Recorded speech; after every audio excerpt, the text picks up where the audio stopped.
What you just heard was me playing a reimagining of the great Charlie Parker composition, Donna Lee. His composition is based off an older composition called Indiana, which has the same exact chord changes. What I did is I took Charlie Parker's melody and kept the exact same rhythms, but reimagined the pitches and some of the resolutions based on my own tastes. This is a method I use often when I'm practicing chord changes or a new tune, where I'll compose an entire solo or rewrite the head based on maybe what I would do and an interpretation of what Charlie Parker composed in his melody and what he might play over the tune. This is a great way to go because I think sometimes just improvising over and over, chorus after chorus, of stuff that we already know how to play can sometimes feel very stale. So composing is actually a great way to bolster your improvisational sense. I'm a big believer in the fact that if you can't compose it, if you can't think of it, you're going to have a hard time improvising it in the moment. So today we're going to dig into exactly how I made my choices, rhythmically, melodically, and harmonically, and hopefully you'll get something out of it for your own practice.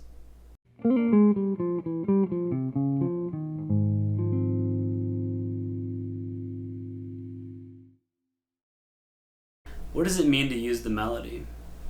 At some point or another, maybe a teacher or a friend has suggested that you do this, and to me, I take it quite literally. I look at the melody and I try to break it down either by its note content or rhythmic value or shape or aesthetic value. To me, the melody of Donna Lee has a lot of important inflection points where there's more memorable parts than others. Some of the melody is just leading you from one chord tone to the next in a sort of melodically satisfying ways. And then there's these kind of hooks, these landing points that are important. The one that stands out the most to me is the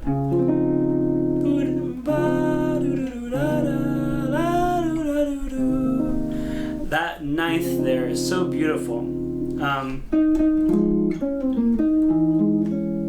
So what I would do if I was practicing this song to use the melody as a inspiration for an improvisational idea is targeting the ninths on every chord. It might sound like this.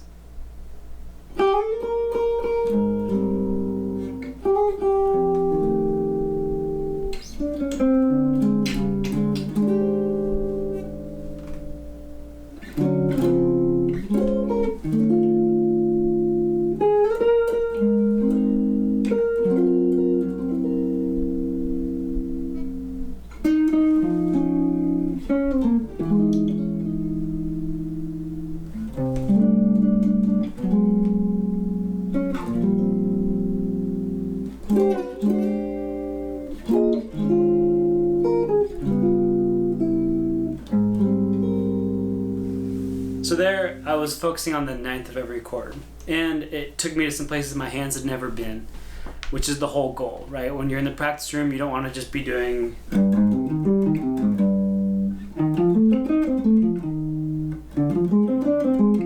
right? That's not musical in any way. If you think about how your improvisation is going to relate back to the melody and you use really clear and explicit features of the melody, it'll help you get to something more musical pretty immediately. Another point in the melody that I think is iconic is that's a hook that when you think about Donna Lee, it's everywhere. So you can also do that on different chords. So on the one chord, you might do something.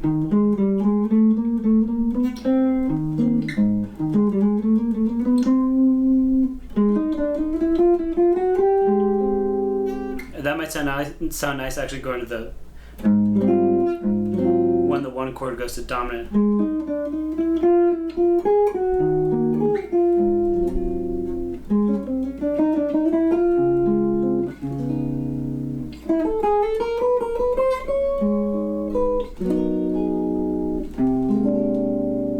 There's so many places you can put that, like on a dominant chord on F7 maybe, F7 altered.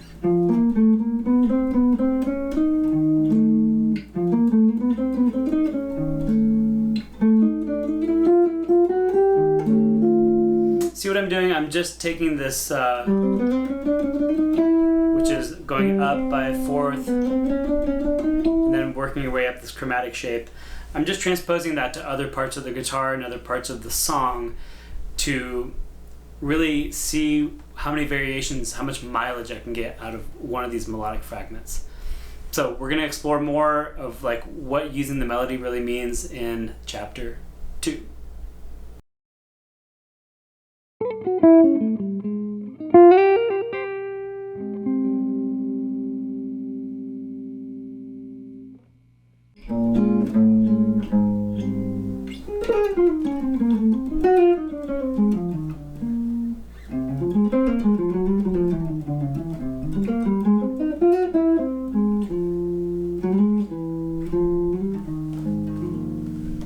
That little melody I just played over the first few chord changes of Donna Lee was inspired by the rhythm of the composed melody, which to me is sort of like an A statement and then an answer in the low end. So it starts with and ends. So that's a pretty huge range. So you can improvise stuff based on that.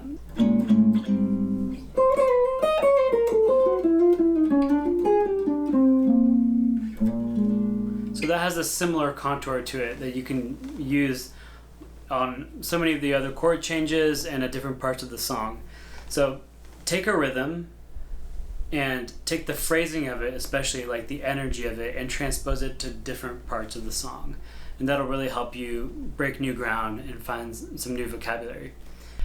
I also mentioned in the previous section the 9th on the D major 9. That's a big release point. So also modeling your improvisation after that, where you have a line and then a release. Maybe something like this.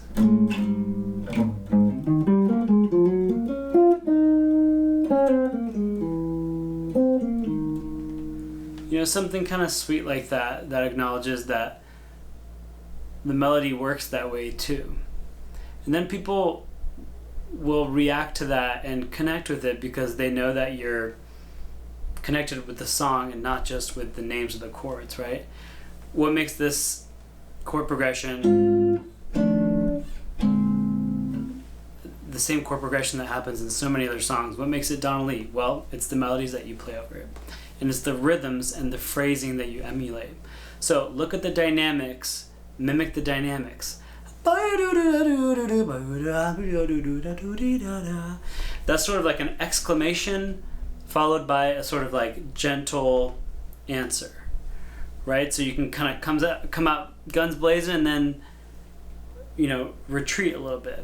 That's a really powerful theme for an improvisation. It's a lot more musically potent than just, you know, talking about arpeggios and eighth notes and stuff like that.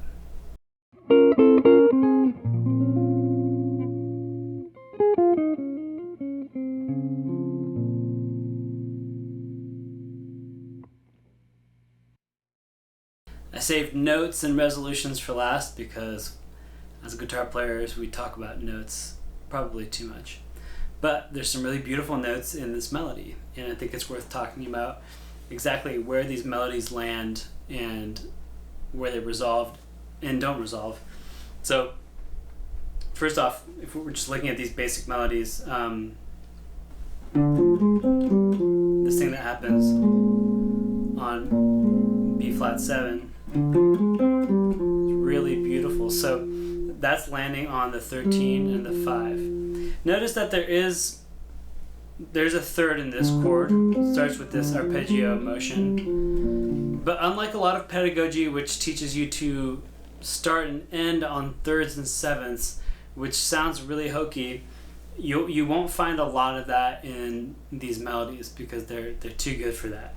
So you do get a third. It starts on the third, but then it takes your ear to the 13 and then the 6. So what you can do is, on different parts of the song, like the first 4 measures, and learn to hear that 9, 13, 5. Da, da, da, da, da. So here we have 9, 13, 5.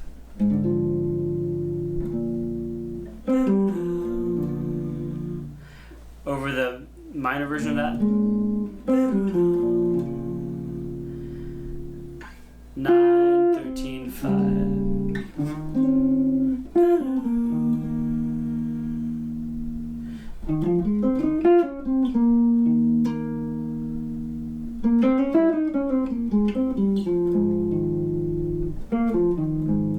9, 13, 5. On a D flat chord, it'd be 9, 13, 5.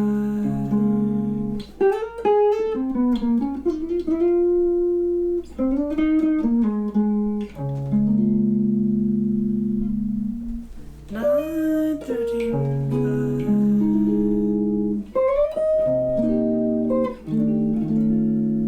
9, 13, 5. And then you could also do it on this part of the song.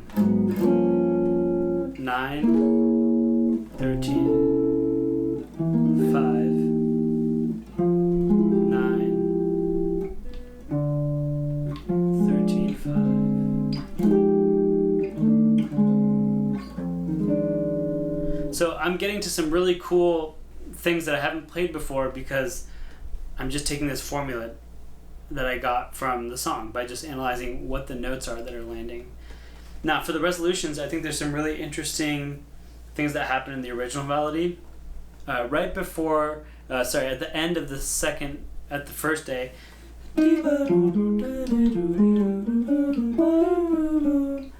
I don't hear Charlie Parker go.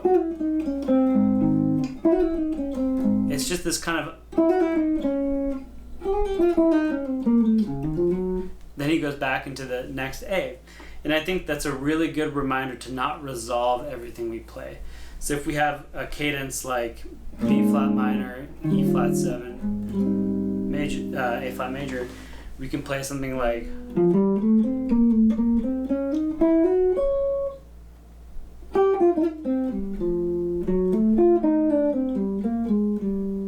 right? We don't have to resolve everything.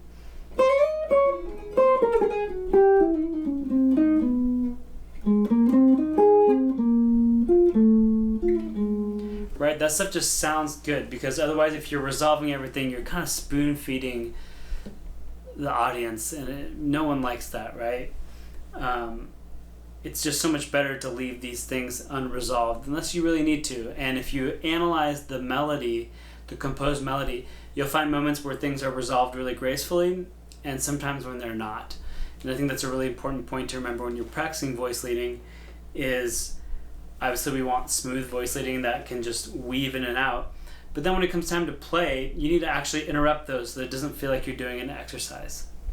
So whenever we're practicing our voice leady type things like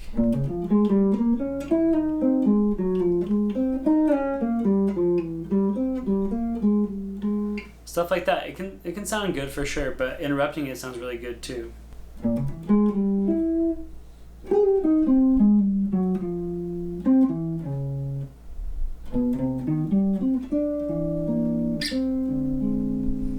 So that kind of thing will really go a long way, making your improvisation sound a bit more mature and less school-like. Thanks so much for being with me today. I hope you got something out of it. If you did, leave a comment and subscribe. It means a lot to me, and it really helps me grow the channel. I'll see you next time, but until then, I'll leave you with another chorus of Donna Lee. Good luck on your bebop journey, y'all. Take care.